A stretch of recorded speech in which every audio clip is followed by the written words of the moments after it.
So hello guys, Gaurav is here. So welcome to in our new video. अगर आप इस channel में नए हो तो प्लीज़ सब्सक्राइब करिए और वीडियो को लाइक कीजिए। सो आज हम अपने नए टॉपिक के बारे में देखने वाले हैं, जो कि है हाइपोकैलिसीमिया। हाइपोकैलिसीमिया जो कि होता है लो ब्लड काउंट्स में, जो कि लो हाइपर कैल्शियम, यानी कि लो काउंट हो जाता है ब्लड ब्लड में कैल्शियम लेवल। तो इसका डेफिनेशन पहले देखते हैं। तो डेफिनेशन है the absence of low calcium in the blood is known an hyperglycemia. यानी कि ब्लड में जो कि रहता है कैल्शियम लेवल वो डिक्रीज हो जाता है। इट इज़ ये होता है ड्यू टू इलेक्ट्रोलाइट इम्बैलेंस रहता है, जो कि जैसे कि बहुत सारे ब्लड में पोटेशियम कैल्शियम बहुत सारे प्रकार के इलेक्ट्रोलाइट्स प्रेजेंट रहते हैं, जो कि इम्बैलेंस कम कम या ज़्यादा होने से हाइपोक्लाइसीमिया हो जाता है, जो कि कैल्शियम से कम होने के कारण। और ये इंडिकेट करता है low calcium level in the blood, यानी ब्लड में जो कि लो कैल्शियम हो जाता है, तो इस कारण से हो जाता है।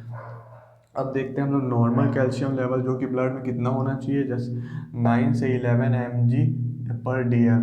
9 से 11 के बीच में रहना चाहिए। मतलब पर 100 ml ऑफ ब्लड में 9 से 11 mg रहना चाहिए कैल्शियम का। और इसको और बोल सकते हैं 4.5 to 5.5 इक्वल EQ लीटर रहना चाहिए कैल्शियम का लेवल। कैल्शियम बहुत इंपॉर्टेंट इसलिए है क्योंकि इसमें बहुत सारे काम करते हैं हम लोग के बॉडी में। इंपॉर्टेंट फंक्शन जो कैल्शियम रहता है इंपॉर्टेंट फॉर मसल कॉन्ट्रैक्शन। जो मसल कॉन्ट्रैक्ट कर रहे हैं अपन उसको एक्सटेंशन और कॉन्ट्रैक्शन के लिए, रिलैक्सेशन और कॉन्ट्रैक्शन के लिए हेल्प करता है। नर्व इम्पल्स जो कि सोमैटिक सिस्टम रहता है, जो कि नर्व यानी कि ब्रेन टू अपने ऑर्गन्स में आता है, तो उसको इम्पल्स करता है, कंडक्शन करता है। ब्लड रहता है, ब्लड क्लॉटिंग में अगर हम लोग को कोई चोट लग जाएगा तो अगर घाव ब्लड इन निकलता जाएगा तो उसको ब्लड क्लॉट कराता है, ब्लड क्लॉटिंग में बहुत ज़्यादा हेल्प करता है। और हार्ट मसल कॉन्ट्रैक्शन, हार्ट के लव डब जो होता है हार्ट के पंप करने के लिए, कॉन्ट्रैक्ट करने के लिए उसको मेंटेन करके रखता है। इसलिए कैल्शियम हमारे बॉडी में बहुत ज़्यादा इंपॉर्टेंट है। और हाइपोक्लाइसीमिया जो कि क्यों है कि कैल्शियम का लेवल ब्लड में क्यों कम होता है। तो सबसे पहला कारण देखते हैं, under active parathyroid gland from disease और damage during neck surgery.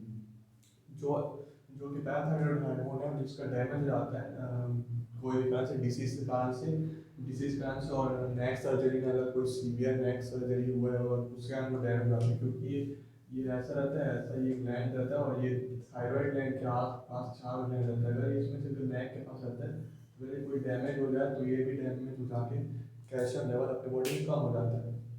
Second है हाइपो एल्ब्यूमिना, है ना, हार्मोन है ना, जो कि रहता है हाइपो मतलब कम हो जाता है, और एल्ब्यूमिन जो कि हार्मोन है जो कि कम हो जाता है। जो एल्ब्यूमिन एल्ब्यूमिन हार्मोन है वो लीवर सिक्रीट करता है, अगर वो कम मात्रा में सिक्रीट करेगा तो कैल्शियम का लेवल भी कम हो जाता है, क्योंकि एल्ब्यूमिन हार्मोन और कैल्शियम दोनों बाइंड करते हैं एक दूसरे से, और अगर एक कम हुआ तो दूसरा भी कम हो जाता है। थर्ड वाला देखते हैं, हाइपर हाइपर फॉस्फेटेमिया, है ना। हाइपर का मतलब है ज़्यादा, ज़्यादा मतलब हाइपर यानी कि हाइपर ज़्यादा प्रोड्यूस हो जाता है अपना हाई फॉस्फेट हार्मोन, क्योंकि ये पैराथायरॉयड ग्लैंड दो दो क्या दो वो निकालते हैं, कैल्शियम और फॉस्फेट। अगर अगर फॉस्फेट ज़्यादा हो जाएगा तो कैल्शियम कम हो जाएगा, अगर कैल्शियम ज़्यादा हो जाएगा तो फॉस्फेट फॉस्फेट ज़्यादा हो जाएगा। तो यहाँ पे ज़्यादा हाइपर फॉस्फेट सिक्रेशन होने से ब्लड में कैल्शियम का लेवल ब्लड में डिक्रीज हो जाता है। फिर फोर्थ आता है intake of inadequate calcium and vitamin D. अगर हम कम लेवल पे कैल्शियम खाएंगे, अगर फूड्स में लेंगे और विटामिन डी का कम नहीं लेंगे, हम लोग विटामिन डी सांस लेते हैं, तो उसके कारण भी ब्लड में कैल्शियम लेवल डिक्रीज हो जाएगा। फिर Meta absorption from the gastro intestinal tract. अगर हम कैल्शियम से रिच फूड खाएंगे और वो एब्जॉर्ब नहीं होगा तो हमको मिनरल्स कैल्शियम नहीं मिल पाएंगे। तो एब्जॉर्ब होना बहुत जरूरी है। जो भी फूड हम खाएंगे, जो भी हम लोग इलेक्ट्रोलाइट्स मिलेंगे फूड के साथ, उनको एब्जॉर्ब होना जरूरी है, यानी कि स्टमक स्मॉल सा टाइम में तो एब्जॉर्ब होगा तभी वो ब्लड में मिनरल्स आएंगे। तो अगर वो एब्जॉर्ब नहीं होगा तो कुछ हम लोग के ब्लड में यानी कि इलेक्ट्रोलाइट जैसे कैल्शियम फॉस्फेट की कमी हो जाएगी। और एक क्रोटीन डिसीज होता है जो इलाइटिस में, इलाइटिस मतलब इलियम में इन्फ्लेमेशन हो जाता है, इन्फ्लामेशन हो जाता है, जो कि क्रॉनिक इन्फ्लामेटरी बॉल डिसऑर्डर है। जो कि इलाइटिस मतलब इन्फ्लामेशन होता है, तो इलियम में इन्फ्लामेशन हो जाएगा, उसके कारण भी बॉडी में कैल्शियम, बॉडी और ब्लड में कैल्शियम लेवल कम हो जाएगा।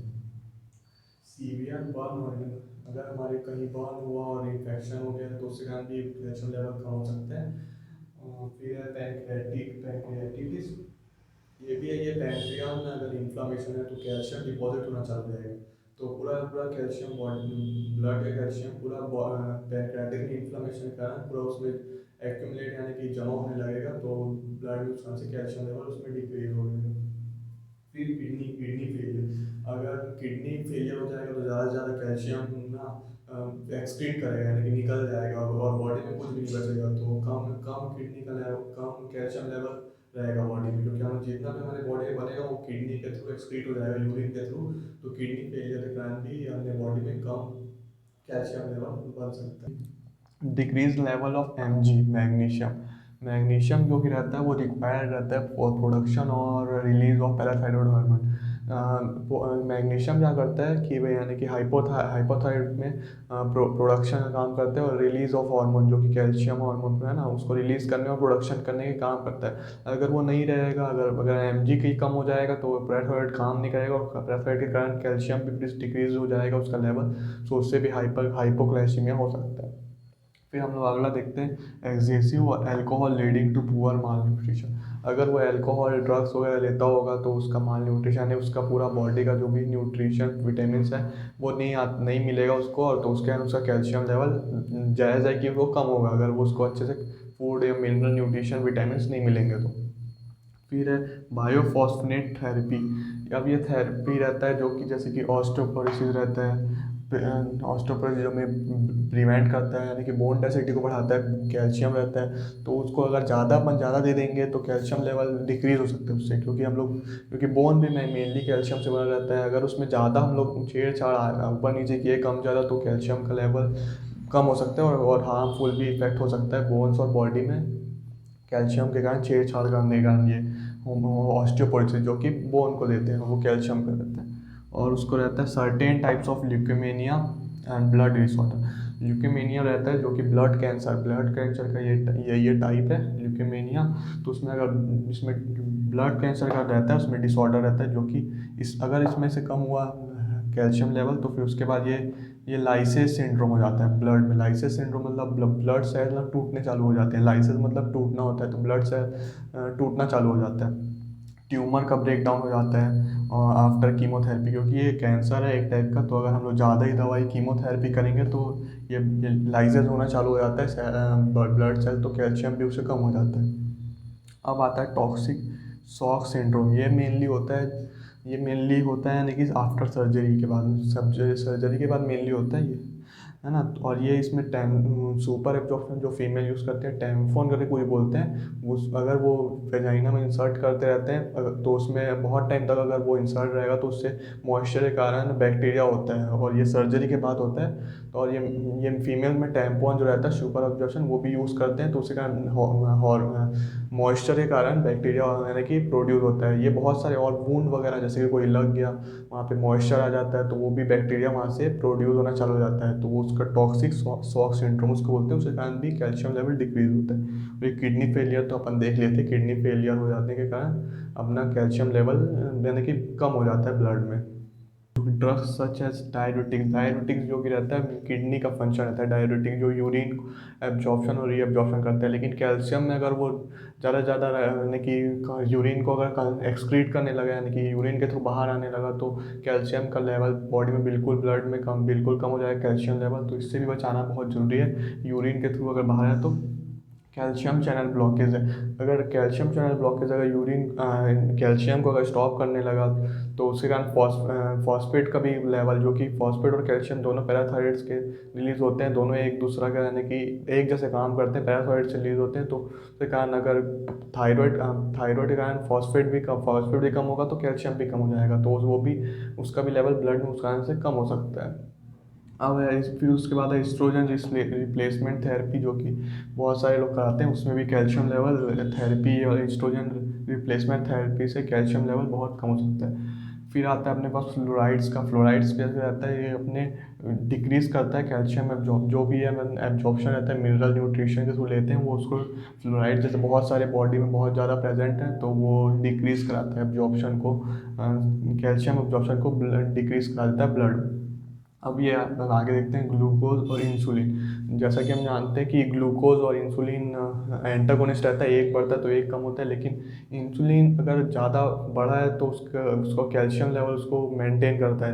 अगर कैल्शियम लेवल भी कैल्शियम भी बढ़ रहा है, इंसुलिन कम हो रहा है, तो उससे भी कैल्शियम लेवल का बॉडी ब्लड में कम हो सकता है, क्योंकि इंसुलिन बढ़ा तो ग्लूकोज ज़्यादा, इंसुलिन बढ़ा तो ग्लूकोज कम हो जाएगा, जिससे कैल्शियम लेवल ब्लड में कम हो जाएगा। तो इन दोनों को मेंटेन करना कैल्शियम की भी जिम्मेदारी रहती है कि इन दोनों को मेंटेन करें। एक्सेसिव लेक्सिव यूज है ना, लेक्सिव जो कि होता है ये अपना कॉन्स्टिपेशन के लिए, अगर आए ज़्यादा मेडिसिन वगैरह ले रहे हैं कब्ज के लिए, तो उससे भी ज़्यादा, तो उसके लिए भी कैल्शियम लेवल अपने बॉडी में कम हो सकता है।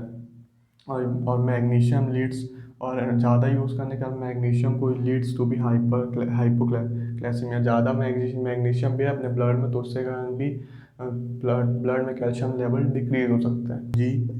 जी शॉर्ट फॉर्म में मैग्नीशियम जो रहता है वो की करता है रिलीज, जो कि release and production of parathyroid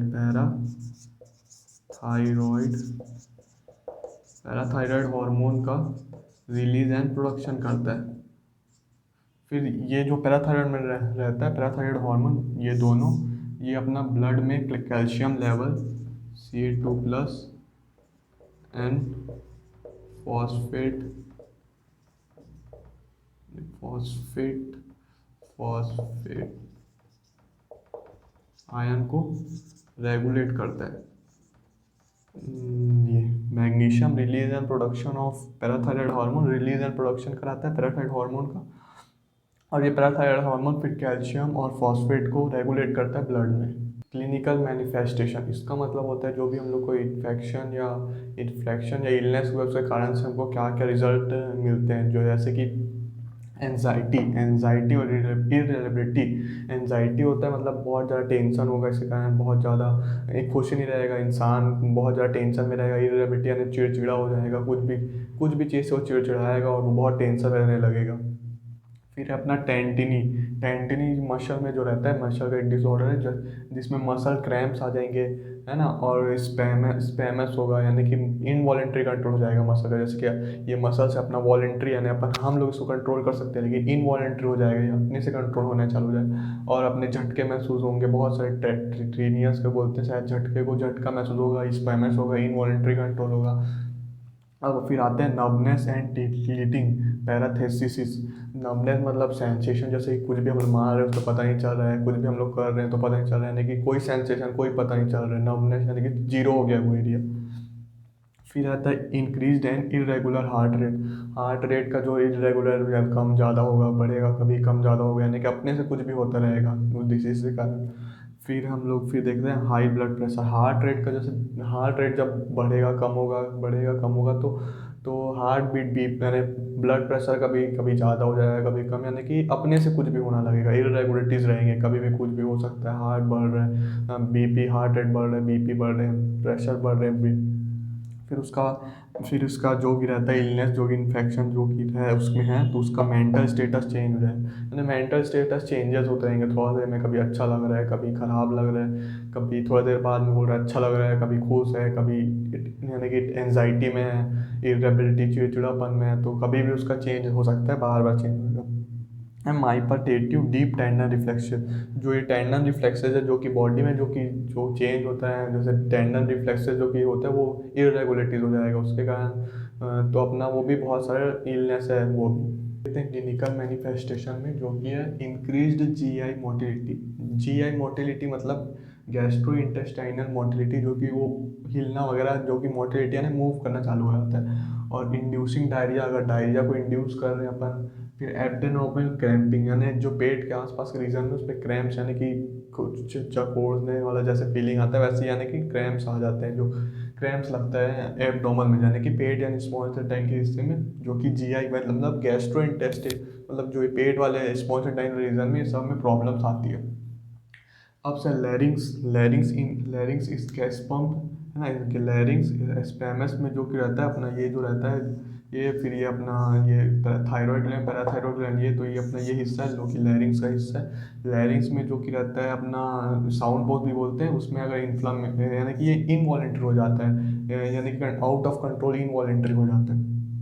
फिर हम देखेंगे कार्डियक कार्डियक एर्थीमिथाइमिसस, यानी ये वही होता है इरेगुलरिटीज हो जाता है कार्डियक में, यानी कि हार्ट रेट में इरेगुलरिटीज होना।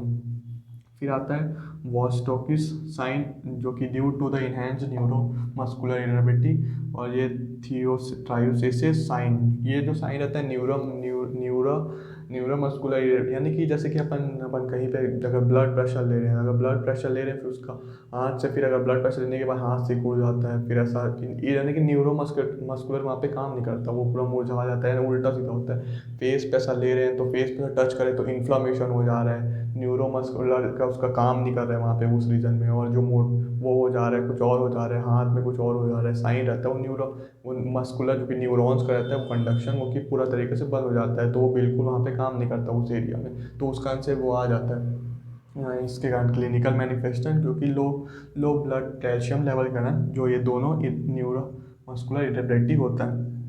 अब जो कि हाइपोटेंशन, डिक्रीज कैल्शियम इफ्लक्स, यानी कि बहुत सारे यानी कि ब्रेन में जैसे कि कैल्शियम वगैरह जा रहा है तो इफ्लक्स यानी बाहर आ रहा है, तो उससे उससे भी बहुत सारे यानी कि ब्रेन को ब्लड में चाहिए, ब्लड में नहीं जा रहा है, इफ्लक्स बाहर आ रहा है, तो उससे भी ब्लड कैल्शियम लेवल कम हो जाएगा।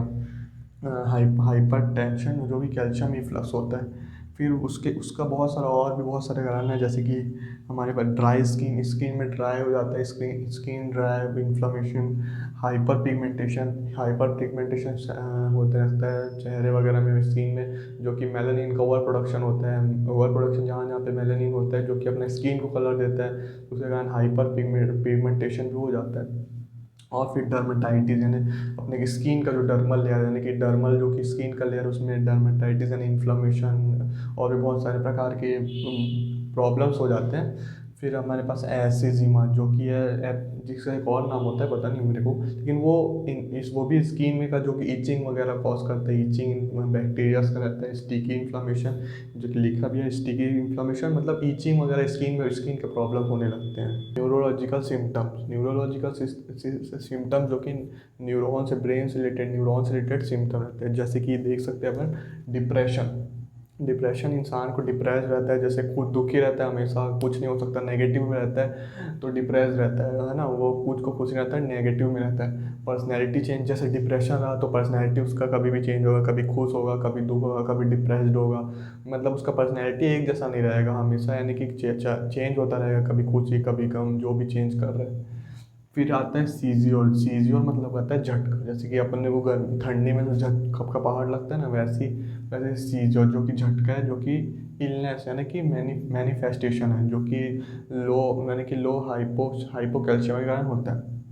पेप्लिडीमा जो कि रहता है फ्लूइड एक्यूमुलेशन, पेप्लिडीमा जो रहता है अपना आई का एक पार्ट है, तो आई का पार्ट से जब ब्रेन कनेक्ट होता है तो फ्लूइड एक्यूमुलेशन हो जाता है, तो उससे ब्रेन में प्रेशर होता है, और प्रेशर डालता है, उससे अगर सिग्नल नहीं जाएगा तो फिर उससे ब्रेन डैमेज हो सकता है, ब्रेन हेमरेज हो सकता है, अलग अलग प्रकार की बीमारियां ब्रेन में हो सकती है एक्यूमुलेशन प्रेशर से फ्लूइड की।